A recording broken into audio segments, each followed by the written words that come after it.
Should vampires dominate this Oscar season? This is Systematic Geekology. We are the Priest of the Geeks, and I'm very excited for this episode. I am Kevin Schaefer, one of your geekologists, and we are covering the Oscar Best Picture nominees and everything Oscars today. So really excited for, I'm a big movie geek, and especially co-hosts here, Jill Elizabeth and Christian Ashley. We have a really good mix here because we actually lured Christian in last minute to this episode, and he is probably the least interested in many following the Oscars, which I think is actually a very valuable perspective to have. Meanwhile, me and Jill are very big movie geeks, and so we've seen. Jill, you've seen. Have you seen all of the Best Picture nominees now, or like I'm missing two on the list? But I'm missing one, and it's probably the most popular one. I'm missing Marty Supreme. Okay, got it. I can talk about that one. But yeah, the only ones I haven't got a chance to yet are Sentimental Value and The Secret Agent, which I want to, but I probably will before. But yeah, this will be a really fun one. So we're kind of gonna go through all of Oscar stuff, both, all the nominees, and then, talk about what are our picks, what was snubbed. You can get a hint of that through my title here if you're watching on YouTube. But yeah, and we're just going to be, geeking out all over. Before we get started, if you are new to the show, hey, please like, rate, review. We really appreciate it. And you can also click on, if you're watching this live on YouTube or you are checking this out later on any of the podcast platforms, you can click on the link in the description to see ways you can support us. We really appreciate it. But Jill, let me hand it over to you because I know you put together a great outline for this episode. And so guide us through what's nominated this year, and we'll kind of get into this episode. Yeah, fantastic. We'll just bounce around. So I wanted to run through a list of the 10 nominees first, and then we'll talk about our favorites. Maybe we could just give like a brief synopsis when we do the rundown. And then let's go ahead and discuss some of our performance highlights. And this will be a chance for you to weigh in, Christian, because it's not necessarily the books that, or the movies that were nominated, but any great performances from 2025. And then we'll go through some of the more controversial picks or the snubs. And they'll be fun. But the first movie that I wanted to talk about was Begonia. Holy cow. I watched it last night. Oh my gosh. Yeah, yes. You said you just watched it last night. What a wild ride. I don't have any other way to describe it than like it was a roller coaster. And I loved it. I just thought it was beautifully done. Yorgos Lanthimos is the most creative director out there right now. Fantastic movie. Like, people always say when you start a Wes Anderson movie, you're like, oh yeah, I know this is Wes Anderson. That's very true. But Yorgos Lanthimos is another one where it's like, the movie starts and you're like, yes, this is no one else. Like, this is definitely his style, only the kind of movie he could deliver. And yeah, so like, Jill, do you have a log line for this one, or do you want me to give one? No, go ahead, because it's so fresh in your mind. I would say 2 conspiracy theorists abduct a very prominent CEO because they think she's an alien. And I'm not sure that is the most absurd thing I could think of, because how often do we think of CEOs and very powerful people as otherworldly? So that's the initial, the setup. There is a lot more to it than just that, but that's the initial premise. Jesse Plemons, and then a newer actor, I don't remember his name off the top of my head, and then Emma Stone plays the CEO. And it is just, like you said, this wild, extravagant ride from start to finish. Very much so up until the ending, which, I don't know how much we'll get into on spoilers. We'll see, because let's not spoil it. I know, Christian, this is one I really want you to see, so I think we can still talk about it and what is fascinating about the film without, devolving into full-on spoilers. Yeah. Hi, I'm Christian Ashley. I wasn't supposed to be here today, but you know what? Well, it's you're fine. Welcome. But you know what? I'm happy to be here because this is something that I typically don't care about, is the Oscars. I don't care about awards. I just watch movies to watch movies and enjoy them for what they are, criticize them for what they are. But I do know other people really care about this, so I'm happy to not be the dissenting opinion, but the other opinion on here. And I knew about Begonia, that it's definitely on my list because I know it's a remake of a Korean film with similar premise. And Yeah, you're from what gonna I love it. read, oh yes, and I haven't seen the Korean film, but from what I read about it, it follows that storyline pretty well. So Okay. yeah, and no, Christian, I'm glad you brought that up because we do have a discussion on like, okay, do we actually care about the Oscars? What are our thoughts here? So we are going to get into that for sure. But We will. Christian, you are always welcome. We are glad we wrangled you into this last minute. But yeah. Yeah, so glad. Thank you. They needed a tech guy, and apparently that's me. It's fine. Lucky you. So the next film is F1, which to me, F1, I'm going to go ahead and give it the one-liner. To Go quote ahead. my teenagers, they say it's a popcorn flick. Like, this is a Yes. great movie to see in the movies. I mean, you have like the super loud, fast cars. It's a very well-worn story of, like, the washed up athlete mentoring the young cocky athlete. They have their own inner conflict. Yes, Christian. Sorry, I raised my hand. Is it only live action films? I've never once studied what the Oscars cares about. I'm trying to Oh, get my for answers ready for other questions. Best Picture nominees are all live action films. There is a category for animated, but we're not Okay. talking about that today. They rarely I'm that's another thing we can talk about because it's very rare that they will ever nominate an animated film for Best Picture. Occasionally it happens, and I wish it would happen more because okay. it's usually a crime that is they overlook some of the Best Pictures. That I mean, Into the Spider-Verse, I think should have won Best Yeah. Picture Yeah. that Okay. year. So So yeah, okay. but yeah. I asked that question because I'm trying to do my homework in the midst of recording this. No That I had worries, 5 no minutes to prep worries. for, which wasn't their fault. I will say that out. It's not their fault. So thank you very Very much. good. Yes, Yeah. but yeah. But these not it's 9 films there. Yeah, and F1. No, I mean I was gonna say like Brad Pitt goes vroom vroom. Like that's pretty much the movie. Yeah, I mean Exactly. yeah. I was actually shocked when I heard the list of nominees that this was on the Mm, list. Not that it wasn't a great film. It is. It's just I don't think it belongs in the category with these other movies, and we probably don't need to say much more about it. No, I mean my dad and I saw it in theaters, and like you said, big popcorn flick. It was, it was a good Saturday afternoon. And I think literally the only reason it was nominated for Best Pictures, well, A, the Oscars nominate way too many movies now, than they used to, but B, it's from the same creative team as Top Gun Maverick, which I think Maverick is superior, but where I think that this movie separates itself from Maverick is Maverick has the emotional core to it as well that made it not just a great summer blockbuster, but it also like that's one I've enjoyed rewatching at home. And I'm not even a fan of the original Top Gun, but I do love Maverick, and I thought it had both the spectacle and the emotional core that elevated it. Whereas this one, yeah, I mean, like you said, still very entertaining, very popcorn flick.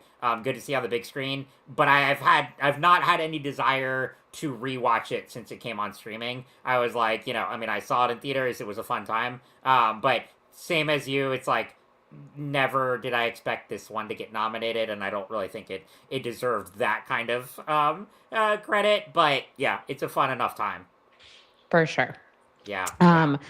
Frankenstein. I think I heard Yeah. you. Did you do a podcast about Frankenstein? So Joshua and our friend Joshua. Ryan Doze was on there. Yeah. I was gonna Yes. be, but it was a busy week, and I wanted to. Okay. But I have talked about it on both What's News, and then me and Christian and Andy did a our favorite movies of the year list at the end of we recorded on New Year's Eve last year, and Evan. so yeah, and Evan was on there too. And so we went through all. That's right, because Evan talked about the Goonies. That's one of his Yes, favorite he movies did. of the year. That's right. Oh, I can read it. As for best movies of 2025. Yes, Frankenstein was on multiple of our lists, including mine. Absolutely love this movie. I know we'll talk about it more, I'm sure, in terms of themes, but Guillermo del Toro is a personal creative hero of mine. And this I think, is one of his absolute best works.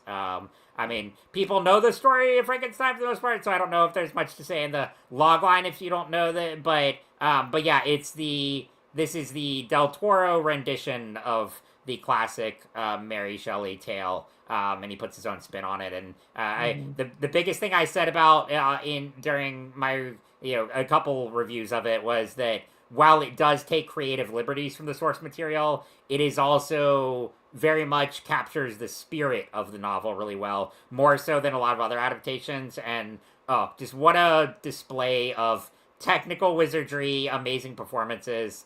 Yeah, I love this movie. Jill, I don't know if you're. I mean, I know we're gonna get into more like in-depth discussions of each of these, but I don't know what your. I haven't talked about this film with you yet.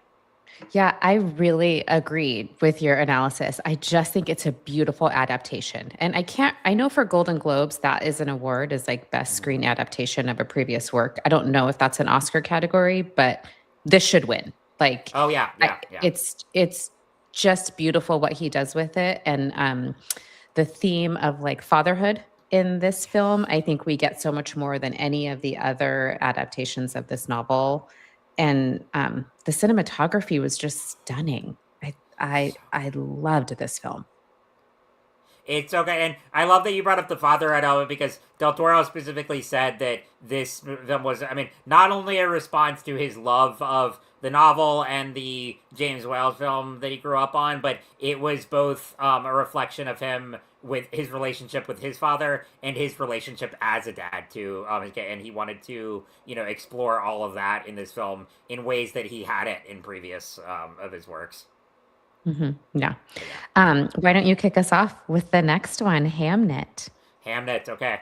Oof. Yeah, that was if you wanna it's funny, there was this meme I saw the other day about when a film nerd tries to get you to watch like a 3 hour movie, and this one's not 3 hours, but but he's talking about, and he's like at the end of it he's like, it's so good, it's a deep exploration of grief and the human condition, like this is so much fun, come hang out guys. I was like, yeah, this is like I was laughing, but I'm like, this is the epitome of this film. I mean, now granted, this is I don't mean that to diminish the other film at all, but this is the classic of like, yes, it's a 2 hour exploration of grief, and Hamnet is about, if you don't know anything about it, this is Chloe Zhao co-wrote and directed.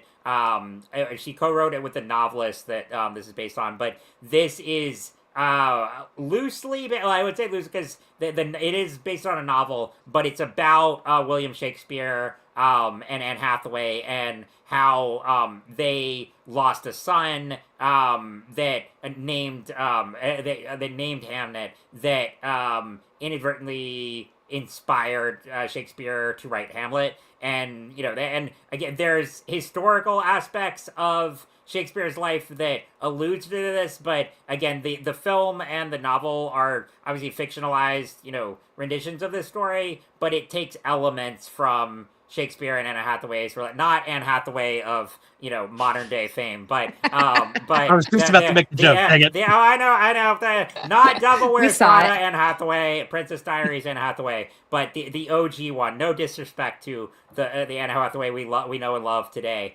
and they changed the name too in the movie. That was the interesting. They kept Shakespeare's name, but I don't.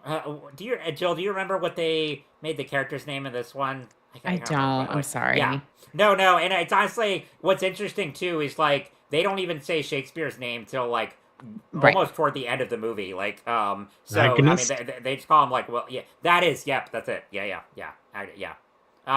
So yeah, but this is this one is one where I came out of it, I was like, wow, that was powerful. There's a lot to think. I have a big theater background, so I love anything Shakespeare. Nonetheless, this is not the most entertaining film on this list, nor does it intend to be. But it is a difficult watch at points. I mean, particularly if there are any parents who have suffered this type of loss, I don't know that I could recommend this to them. I mean, maybe it would be cathartic. I don't know. We can get into that too. But yeah, very powerful film. It was really cool to see Chloe Zhao. She's had an interesting filmography with like Nomadland, Eternals, and now this. So yeah, this was Hey, Christian, did you get to see this one? I don't know. Out of the list constructed, I have seen 2. Okay, so 20% success rate here. Hey, you're good. You're good. Again, I think you bring a valuable perspective here. So, but yeah, the layman, the yokel. I like it. Yeah.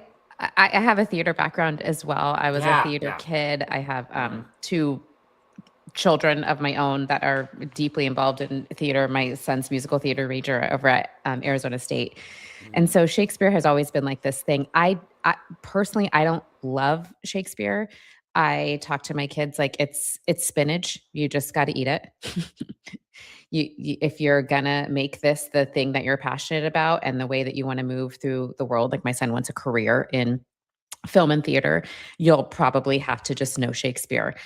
Um, that being said, I went into this movie like, ready to roll my eyes, like, oh, another movie about the bard. But I think it was really well done. And it was, to your point, Kevin, really powerful. The power of grief, which I think was a theme in a lot of these movies. I hadn't really thought about it in Begonia, but yes, it shows up in Begonia, shows up in Sentimental Value and in Train Dreams. This deep, deep grief that so much of these movies is played out like on the faces of the actors. It doesn't even need to come through in the dialogue. And that's a really great point because sometimes those films like that can be a little exhausting, but these I think are good examples where it's like performance centric. I mean, particularly, I'm drawing a blank on the actress's name here, who play and that's got nominated, and she definitely is a front runner. But like she's wonderful. Paul Mescal is great too. But this is very performance heavy. The only thing that took me out momentarily from this film was that Max Richter is the composer, brilliant composer. But I don't know if you noticed this at the very end, but when they do toward the end of the movie when they're performing Hamlet and they do the big swan song there. The score that plays is On the Nature of Daylight, which Christian, I think you're familiar with because this has become the go-to grief song that has been used in Last of Us, Arrival. Oh, yes. Okay. And it's been. I'm like, could they not have had him develop a new score for this? Because that momentarily took me out of the movie because I was like, okay, this is becoming It's becoming a meme at this point. Yeah. Don't get me right, it's a beautiful score, but it has been overused now multiple times. It's like, hey, you need a very sad, melancholy moment in your movie? Here you go. Yeah. I can't make myself useful by looking things up. Jessie Buckley There is you go. actress. Jessie Buckley. Yes. Because I really hadn't seen her in anything Great else, performance. but brilliant. The movie is worth seeing just for that. Again, it's kind of, well, Jill, you have the theater background. It kind of reminds me of in the silent movie area, histrionic performances were the big term then when you couldn't rely on dialogue, so you had to be overly expressive in your performance. And this even though this is obviously not a silent film, it still feels in many ways like that. I mean, she just gives these booming facial expressions and physicality that it's captivating. Yeah. Her embodiment of this character is to be studied. Yeah, phenomenal. 100%. All right. And then I think Marty Supreme is next, and it is the one I actually just looked on the list, and there's two I haven't seen, but this is the one I haven't seen. So, yeah. Marty Supreme is think of every sports comedy or inspirational sports movie you've ever seen, and imagine hating the protagonist so much and not really rooting for him. That's basically what this movie is. Another one, great performance from Timothée Chalamet. And what's interesting is I've seen really differing opinions on this film. And I waited a long time to see Uncut Gems. This is from the Safety Brothers. So they directed Uncut Gems and Good Time with Robert Pattinson. Uncut Gems with Adam Sandler. And they have a very distinctive style. They then split to make their own projects. Benny Safdie has done more acting in recent years, and then he also wrote and directed The Smashing Machine with The Rock last year, which I thought was really good. That was a very underrated one. But then his brother Josh directed this one solo. This was his first solo directing feature without his brother.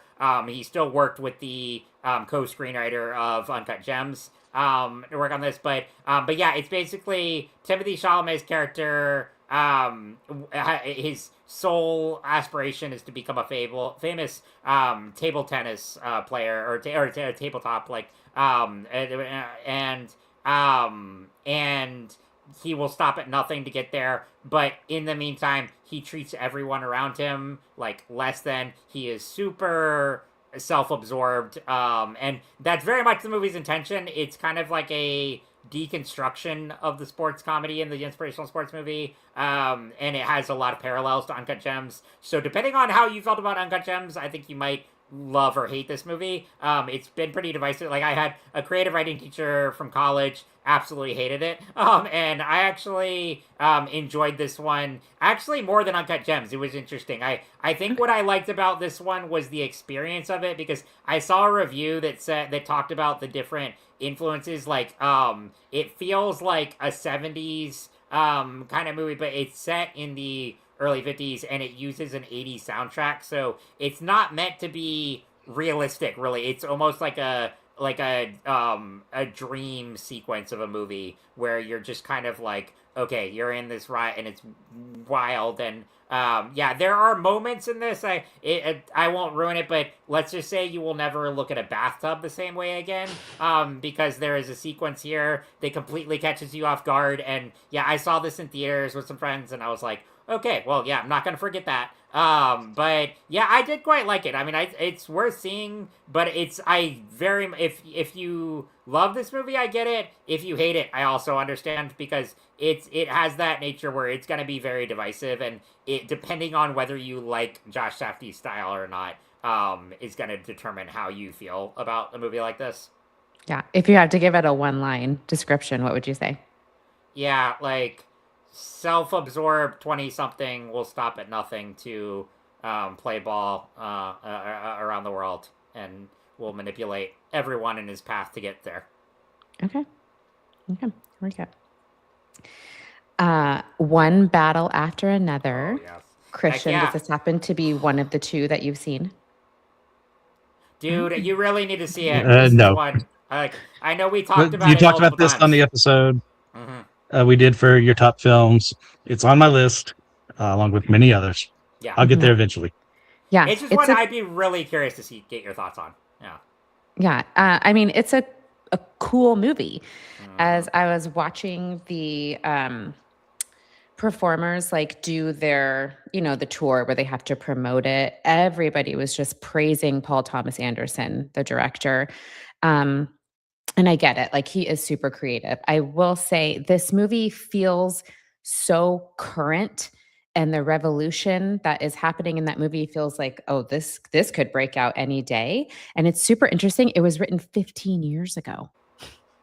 Fascinating story, because yeah, I mean, I was talking about this with a friend, and he was like, it just seems like Paul Thomas Anderson rewrote that to like fit the time. I'm like, no, actually, like, I mean, the novel that it's loosely based on is a 90s one that Paul Thomas Anderson really loved. He wrote this before some of his other movies that he's done in the past few years, and always wanted to come back to it. And it also they make a direct reference to the Battle of Algiers, which is a classic revolutionary film that I saw a long time ago in a film class. I don't remember it well, but I remember pieces of it that really made an impact on me. But no, it's like, I think it's more of a instance of like art imitating life and vice versa. It's not so much that he wanted to make something that was like super timely. It's like, no, this is kind of a story that is very relevant in multiple generations, but even more so now. And I think it just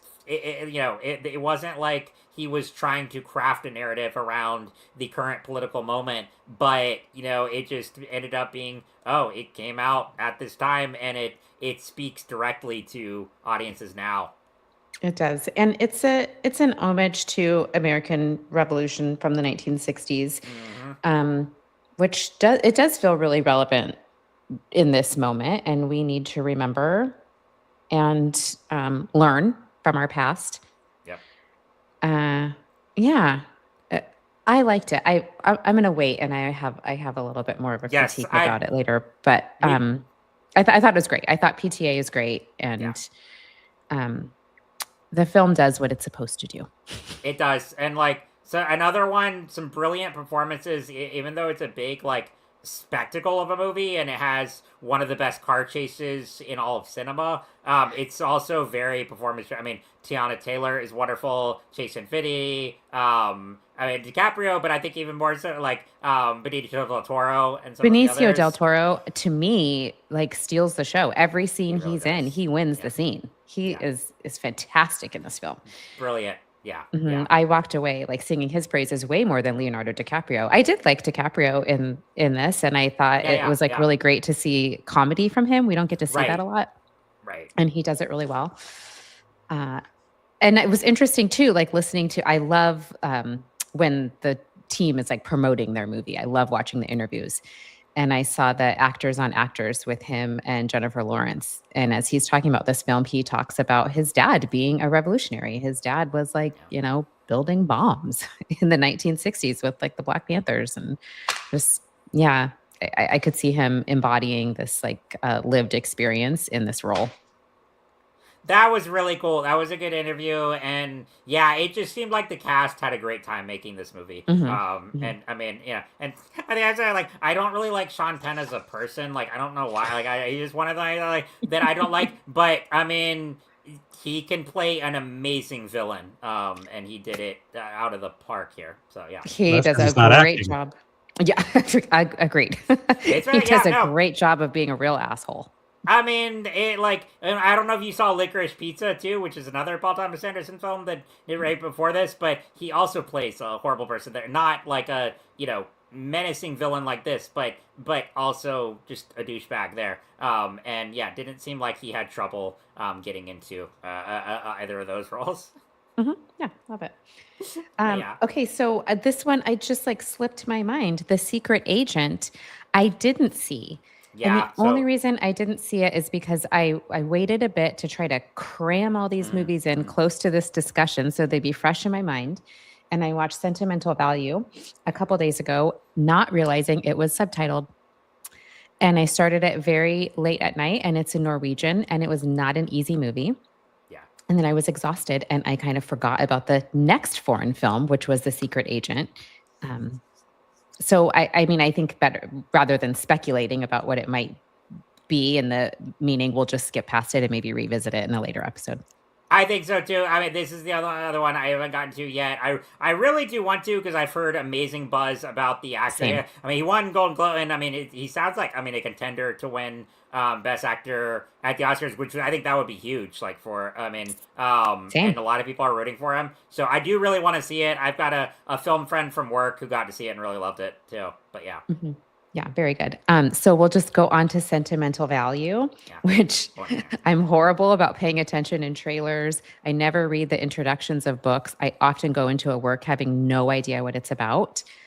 This was one. I knew that it was a relationship between a father and a daughter. Had no idea it was in Norwegian. That came as a real big surprise. And I kept thinking, did I just pick the wrong rental? Do I need to go back to like Apple TV and select a different option? But 10 minutes in, I forgot about the language issue, and it's easy. This was another movie. Well, I'll just give like a brief synopsis. So it's a father who is a director um, in Norway, or I think he's actually in Sweden, and he leaves his family. There's a divorce, and he leaves his family. So we kind of pick up at the story where he is visiting his adult daughters after their mom passes away. And the home that the girls grew up in, which was his family home that he also grew up in, is like a third character, is really a main character in the film. And so the movie is about his relationship with his daughters, his trying to come back into their life. One of his daughters is an actress, so it's about being in this industry of film and theater, and then also their relationship to this home. I'll just leave it there because I don't want to give any spoilers. It was very sentimental. It was very sad. It's not a feel good by any stretch of the imagination. I'm always really drawn to father-daughter stories just because I am a daughter and I have a complicated relationship with my dad. And I think Stellan Skarsgård just plays this tortured male character so well. It makes me sad that maybe there's a bit of himself in that character as well. just from seeing the trailer, yeah, it evoked a lot of emotion. I mean, like I don't have like that kind of relationship with it, but like it just seemed like this was a very personal thing for Stellan Skarsgård. And then the actor playing the daughter. Yeah, I do really want to see this one. I haven't got a chance to yet. But yeah, I mean, again, I know a lot of the ones we're talking about here are explorations of grief and sentimentality and relationships, but those are very much ones that the Oscars tend to like and gravitate toward. Hmm. But I love Stellan Skarsgård as an actor, and I really excited to see him do a very personal project like this. Yeah, I would give this one the one line of maybe best supporting actor role should go to The Home. Ooh, I like that. Oh, that's It good. was really good. Yeah, Really good. that's good. Very cool. Okay, number 9. I mean, I just don't know how many more times we can talk about the movie Sinners on this podcast. Till the end of time. I never get It tired of it. feels like a horse that just keeps getting beat, but I never get sick of talking about it. There's a reason it was my number one for last year. Yeah. This is a phenomenal film. Yeah. Do you want to say more about it, Christian? Yeah. I mean, for a little log line here, two African American brothers go back to their home in the South after spending time in Chicago with the mob to start a business for themselves. But unfortunately, a bunch of hive mind vampires have other designs on them. Love Beautiful. this film. I mean, we get the Choctaw side of things, we get the white side of things, the Asian side of things, and this timeline. It's just obviously in a very tense, not a word, very tense time in American history, but also how what parts of race do matter. What does it mean to be part of a group? Can you be in a hive mind and everyone be equal? Is that collectivist idea is something we should aspire to, because you could end things like racism that way if everyone was on the same wavelength, right? Yeah, love this film, love their interpretation of vampires. um it's a much better From Dusk Till Dawn, with the twist that comes in. Like, I love From Yeah. Dusk Till Dawn, but it's a different movie. But like, there's similar premises in like how long it takes for us to get to our vampiric foes here, and also like the music and belief and everything about who you are as a person. What does it mean if you become part of a group you weren't personally a part of before? Love it. Yeah. Yeah. It's a film about identity in all of the ways that you just described and all of the ways to explore that. Whew, man, I haven't seen a film be dissected at this level ever. I mean, we dissect things like Star Wars and films, but I doubt a month after Star Wars coming out, there were hundreds of people just talking about the ins and outs and the nuances of this film. I can't say enough about Sinners. Deserved all 16 Oscar nominations. I am so proud So of happy. them and of Ryan Coogler. Yeah. What about you, It's Kevin? one of Oh yeah, I mean, I agree with all of that. I mean, this is one of those theatrical experiences I'll never forget. I mean, I saw this 3 times in theaters, but the first time Same. was on. Yep, I like the first time was on Good Friday, when it came out, and I was, it was a packed theater at the Alamo Draft House, and everyone was just so immersed in it, and I knew as soon as it ended, I was like, I gotta see it again because there's so much to take in. Like the first time seeing it was just an immersive experience, but there was so much to catch on rewatches. So like I, saw it another couple times in theaters, then showed it to a friend once it came out on streaming, then got it on 4K. Like, I mean, it was just the one that like it doesn't get old because not only is it amazing spectacle, amazing performances, but everything you both just said about the themes of identity and the cultural impact. It's just like there's so much to take with you each time. And yeah, I mean, I'm so happy that this did get all the buzz and all the critical reception too, because a lot of times there are films that have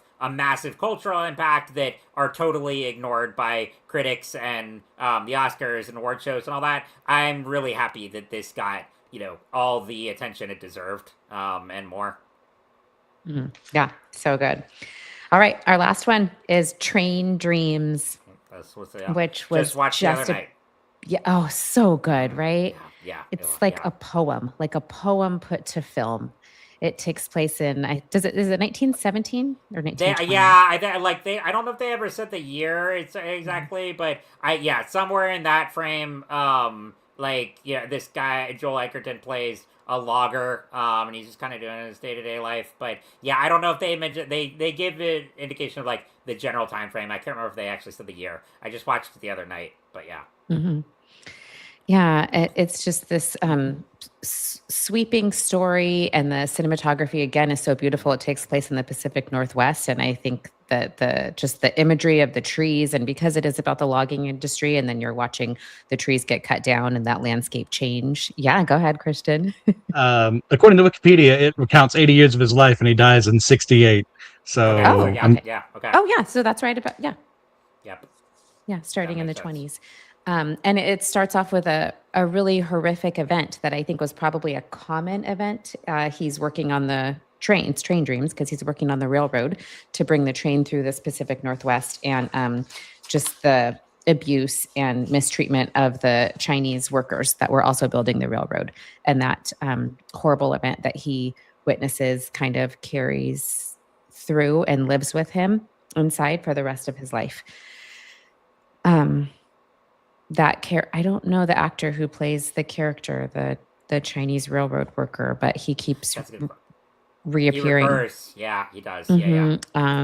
With no dialogue, and it's Right. such a powerful performance. And one of the things I found really interesting about this film too is that the classic screenwriting rule, and really in any type of writing, is like show don't tell and avoid voiceovers. Oh, Christian, do you get the actor's name? if I'm looking at the right one, Alfred Sing, Hsing. Got it. Brilliant performance there. Yeah, but Just yeah, haunting. it really is. Yeah. But like, yeah, typically it's like show don't tell, and in screenwriting, like avoid voiceovers as much as you can. But this one is actually narrated throughout by Will Patton, and it feels very much like a novel brought to life. Like this movie is based on a novella. And apparently Will Patton also narrated the audiobook, but this is one case where it doesn't feel like a distraction. It really, the narration really imbues itself into the film really well. And part of that too is like you said too, there's a pretty minimal amount of dialogue. Like, you see Joel Edgerton throughout this film, and there's scenes between him and Felicity Jones, who's great as his wife, and there's those scenes, but a lot of the movie is told through emotions, through feeling, through things that are happening. But it's a quieter film and quieter performance. But yeah, that I thought was really fun. I would say the only thing that like I thought I was like, because I still really enjoyed it, but thought might have been interesting, is because I really liked at the end when he is in the 60s and he sees all this technology evolving. Mm-hmm. I wondered what it would it have been like if they had told the story in a non-linear fashion, and so like kind of juxtaposed between him in the like 50s 60s, like trying to adapt, and then going back. That's just my own. I mean, granted, people are like who are yelling at me right now. No, do not touch this film at all. It's perfect. And hey, no, it is great. But that was just one thought I had about like might have been interesting. But nonetheless, like great performances, great story. Very another one that is very resonating. It also, I don't. Jill, did you see The Life of Chuck last year? Yes. Well? Okay, so that was one I thought about in connection, and that was one that I really loved, and that I thought got very overlooked, and I hope builds a bigger following, because I really love that film. But it's another one that's just about this guy's life, and I mean, granted, that story is told backwards based on a Stephen King story. But I saw some parallels between that and this one. Mm-hmm. There's another film. It'll pop in my mind, but it's a story. I won't even. It's just a beautiful story. That reminded me of this as well. Yeah. I'll try to think of the name of it. What about, do you think these awards matter? I mean, Christian, you kind of said, like, I am not interested, I don't care, but do you think for like cultural conversations that it matters? What gets nominated, what we put our attention on? Even as aside from like caustic what as I makes money. am, I think they do matter. Just because I don't care about something doesn't mean it doesn't matter. But there's a point behind why these exist, and that is to give credit and recognition to people who have poured their heart and soul into making something. And I can appreciate that. My issue becomes with how political, not like American political, but like Hollywood political it can get at times with like who gets nominated and why certain genres aren't. And like, I'm very grateful that Sinners is up there because historically speaking, horror films, sci-fi films, and the like are not up there. And there's that cynical part of me that says, well, the only reason is that is because of the casting and like the race involved. But there's also that part of me that goes, no, actually, because it's a good film, they put it up there. So like, yeah, if it doesn't win, my day isn't going to be ruined because I didn't care in the first place. But at that same time, there are people, once again, who put their heart and souls behind developing these things, and they need to be told and given awards for doing their job well. So I don't care, but I'm glad other people do. I'll put it that way. Fair. No, That's that's fair. fair. Yeah, and I think, I mean, the the variety of genre of films that were nominated this year is really like unprecedented. I think the Oscars really are recognizing um, several different ways of filmmaking. There's not just one formula that they're looking for any longer, and there's a lot more diversity in there. That being said, my take on it is that while films like Sinners, not in the horror genre, but when I say like Sinners, I mean Black films, films that are directed and made by Black creators for a general audience, but sometimes movies that are made, for the intended Black audience will get recognized by the Oscars, nominated, but rarely win. When we see films that have a Black story win, it's usually because they're pandering to a white audience and you have made the white American the hero, or Kevin Costner's in it, which is the same thing. Right. I'm thinking of like The Help and Green Book, Blindside. Those are the movies that the Academy tends to Oof. recognize and Oh God, that movie. reward for pandering to a white audience. And Sinners does not do that. So the question that looms for me is like, will it actually win? I think the 16 nominations is amazing, but will we see the Academy maybe shifting and awarding? And ultimately, I don't think it matters. I don't think Ryan Coogler will have any trouble sleeping if he does not go home with Right. Best Director or they don't win Best Film. I just, Right. He's got his money he does have his money and he has the recognition, and the right? Like, accolades. Yeah. Yes. Yeah. we see you. No, I'm glad both of you said that. Like, I mean, my thoughts on just award shows in general and all the like. Yeah, I follow a YouTube channel called Bullets and Blockbusters, and the host there made a video about like Oscars and like how they are rigged and how the system there is like broken, and not like saying oh it's completely meaningless, but it's just like went into examples of like for example like Denzel Washington objectively should have won for Malcolm X back when that happened, but they gave it to Best Actor that year to Al Pacino for I think Terms of Endearment, which is not his bad, not a bad performance, but not his best. But and the only No. reason was because he hadn't won an Oscar at that point, and we're like, well, we kind of gotta give Al Pacino one, and then they gave. There are examples like that where yeah there's just like systemic rigs there like and so that I don't give a ton of credence to award shows themselves, but I think the benefit is they give attention to films that I mean, even as a massive moviegoer that goes all the time, I probably would not have heard of Train Dreams if it hadn't been nominated. Like it might have like been overlooked in my Yeah. Netflix algorithm, and I'm really glad I saw that. Same with like I mean, like Hamnet, I probably would have seen anyway because I followed Chloe Zhao for a while, but there's a lot like that where it's like I'm glad it points to films that I otherwise wouldn't really have heard about because I follow a lot of the genre stuff and whatnot. And I also, yeah, Joe, I love what you said about like pandering and stuff. Like an example for me as a disabled person was I think the film Coda is totally pandering to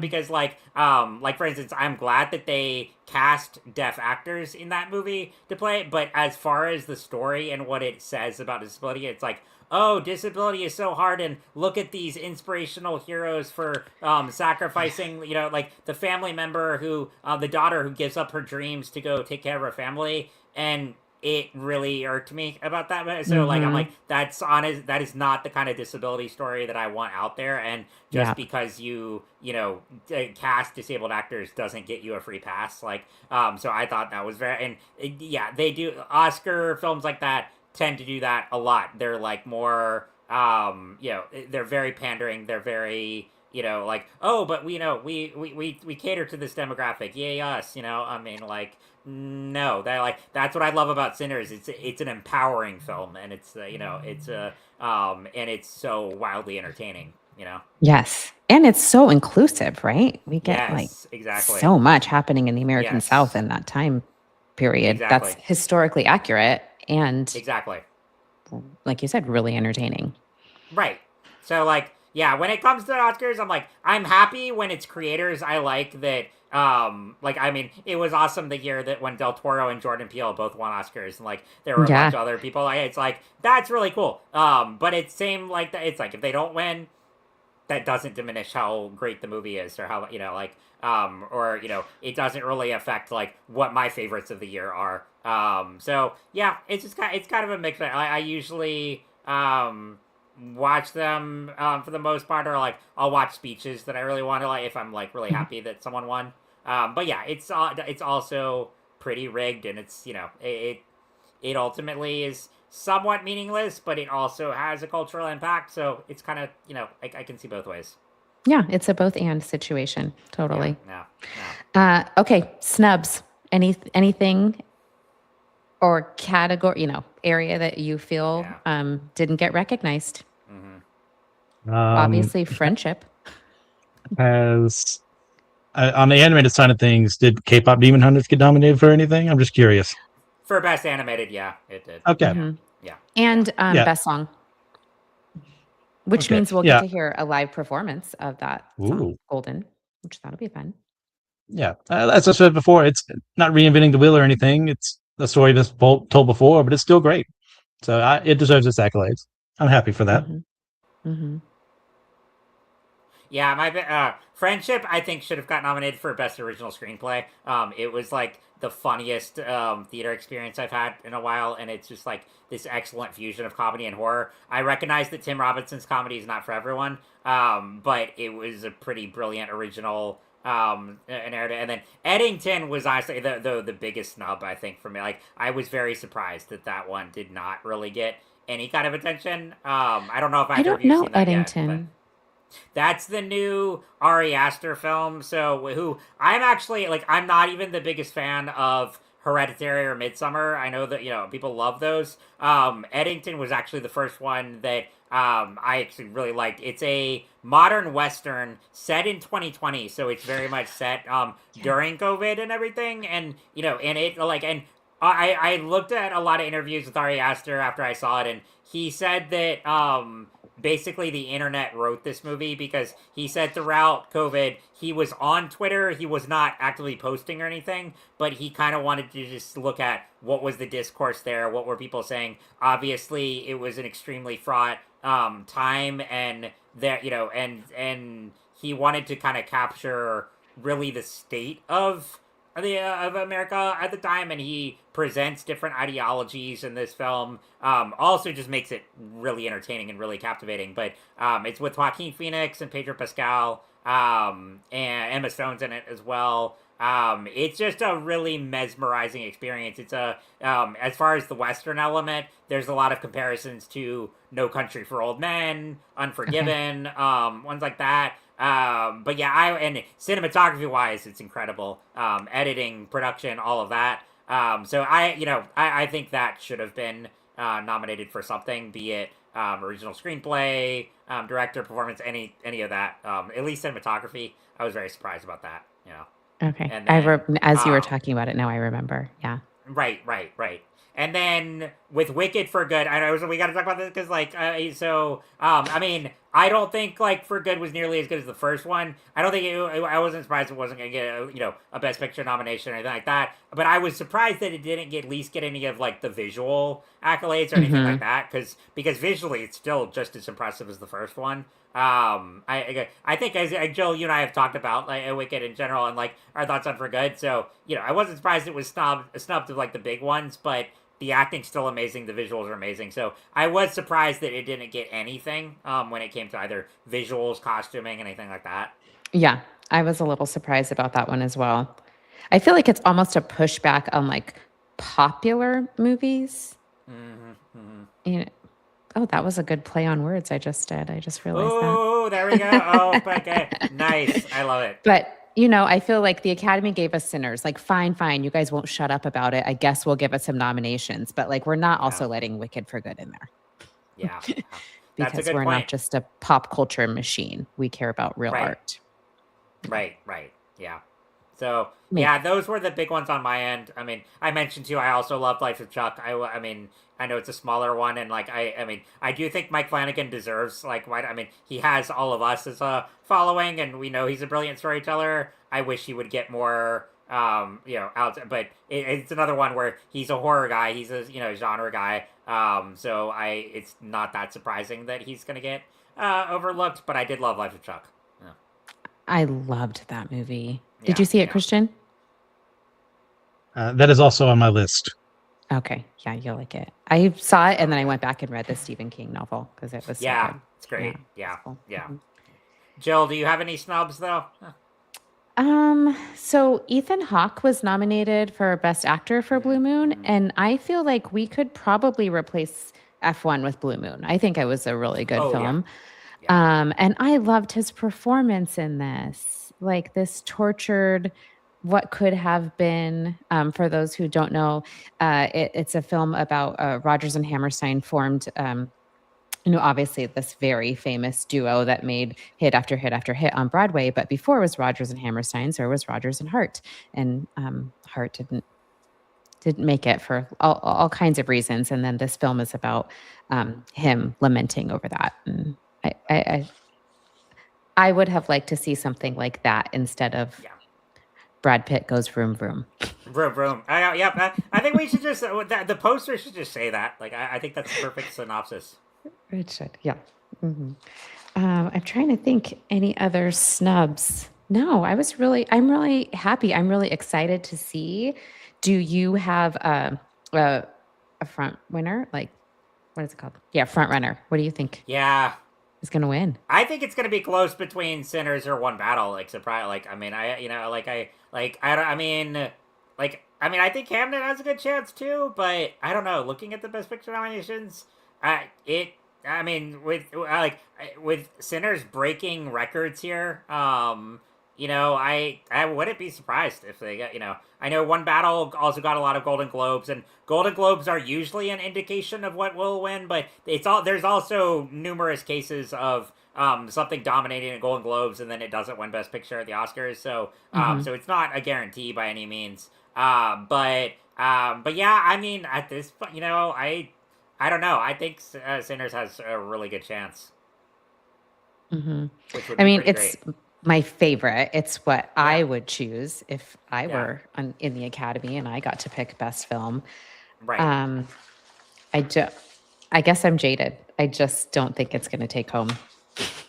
It might know. It's very, like I'm just curious which one, because again, they usually go for. I use the term like Oscar bait kind of movie of like, it's going to be like, and like, so I think Hamnet is a big front runner there, but also sentimental value could be like, if they're going to go that route, but it's kind of hard to tell because like you said, there was a variety of genres and kind of like types of films nominated this time around. So I'm kind of curious. Like, I don't think it'll be Begonia. I mean, that was a wild film, but like, I'd be really surprised if that got it. But yeah, I mean, and the only reason I'm like hesitant on Hamnet is like I really liked it. It's really powerful, but I don't know if it's like the most like, oh my gosh, awe-inspiring drama I've ever seen. I mean, so I don't know. I'm really curious what they will go with. Mm-hmm. Same. But Christian, of the two movies you saw, which one would you like to win? I mean, I'm going to throw Sinners out there. I mean, Frankenstein was great. Del Toro does a great job with the film. But Sinners just beats it out in so many ways. And I think Michael B. Jordan deserves, to the point where my own father was confused. Who's the other actor with him? Yeah. Right. That's how good of an actor he is. It could play both roles and be confused for another person. I mean that legitimately. So yeah, he's up there for me. And of course, dark horse pick. Whoever played Popeye and Popeye the Slayer Man, it was like he was brought to life. You know what happens when something goes in the public domain? You make a bad horror film about it. Ah. I love it. Oh, also, like, for Best Supporting Actor, I am so glad with Sinners that Delroy Lindo got nominated, because he should be, like, he's one who, he should have been a household name, like, forever ago. I mean, one of the best actors, living right now. Yes. And, I mean, and in Sinners, he does so much with, I mean, he has a good amount of screen time, but the scenes he is in, I mean, he just dominates. Like, I mean, it's incredible. But he's been snubbed so many times, so I was so happy for him to get recognition there. Same. His interviews have been really fun too. I didn't realize how many movies he's been in. I mean, that guy's been acting his pants off for like 50 years. Yeah. Oh, it's great. Yeah. Yeah, But yeah. so good. I also Okay. think too, like, they may pick, like, let's say, like, Paul Thomas Anderson for Best Director, but maybe Sinners wins Best Picture. I don't know, like, sometimes they do that where, like, Yeah. they pick a different director and then a different Best Picture. I don't know. We'll see. But yeah. Yeah, it'll be good. But I'll be watching. Like, I'm Yeah. excited about this one. And this is the first time in a while I've been excited, because I thought so many of the movies deserve to be up there, and I won't be sad if any of them win. I mean, except F1. And I'm really glad we That don't would be a have to worry disappointment. about.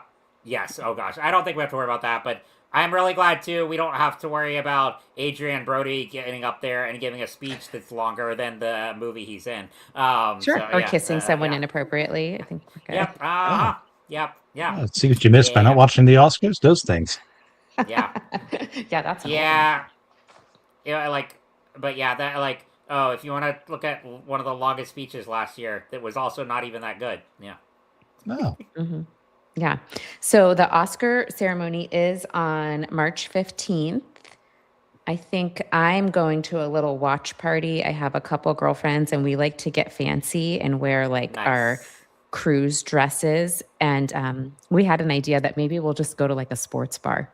So people will just be looking at us Oh, like, that's what the hell? hilarious. That's hilarious. I love it. Yeah, we'll see. But I am gonna watch it with some of my girlfriends and with my teen daughter. We love that kind of stuff. Are there any movies, as we close out here, that you all think people should definitely see before the Oscars? Like, don't miss this.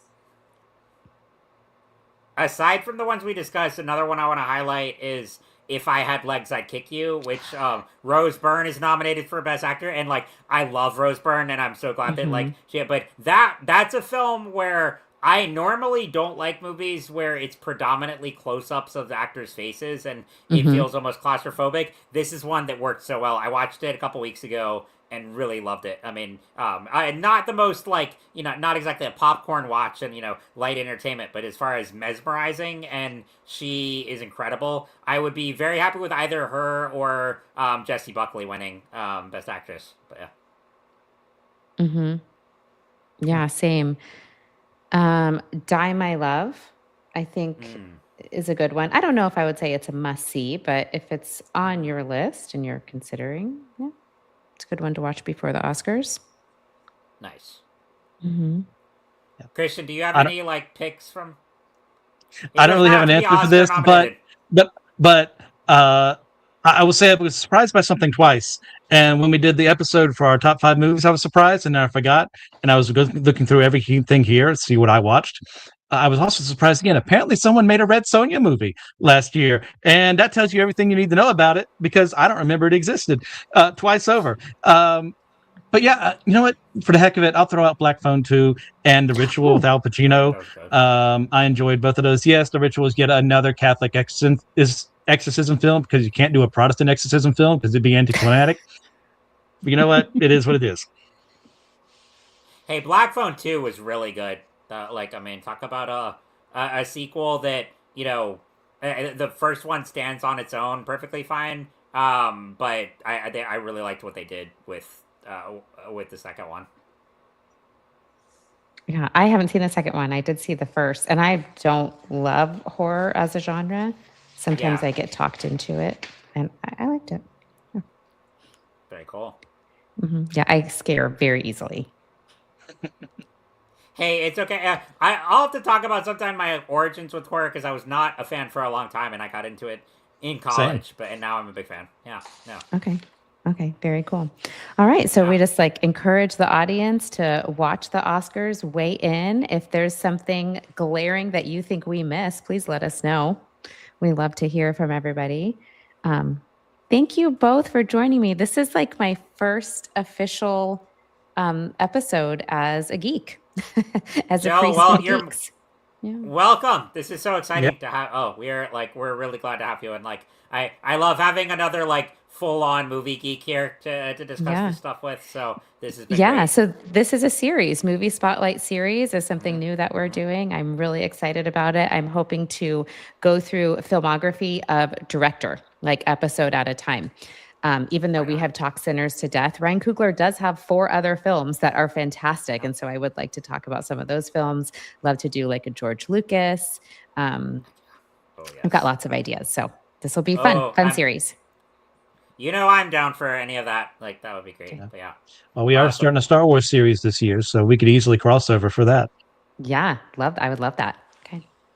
We've got Very a lot cool. of Well, series right now. Yeah, it's really fun. There's Yeah. plenty of good things to talk about. Oh hmm yes. Oh Yeah, yes. absolutely. Well, thank you so But yeah. much. I really appreciate this, guys.